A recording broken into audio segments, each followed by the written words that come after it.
Баршаңызға сәлем достар. Бүгін сіздерге вареный сгущенка қосылып дайындалатын өте керемет пирогтың рецептісін ұсынамын. Видеоны қарамас бұрын каналға тіркеліп, қазақша контенттің дамуына өз үлестеріңізді қосып қойыңыздар.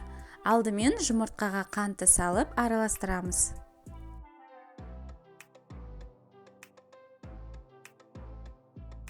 Қаймақ саламыз.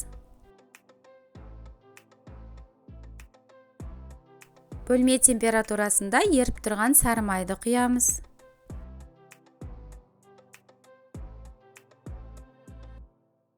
Ұнға қопсытқышты қосып араластырып, осы біздің жұмыртқалы массамызға салып, жұмсақ қамыр болғанша илейміз.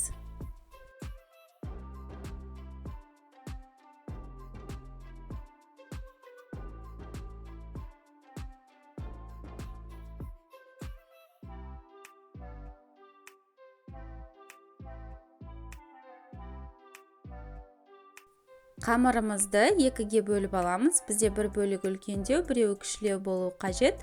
Үлкен бөлігін тоңазытқышқа, ал кіші бөлігін мұздатқышқа шамамен 1 сағатқа жібереміз.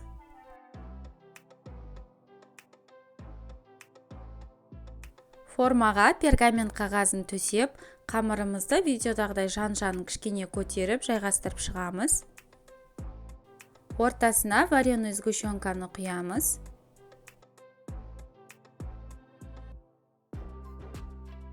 Бетіне мұздатқышта тұрған қамырды алып, осылай үкіштің ірі көзінен өткізіп, сеуіп шығамыз.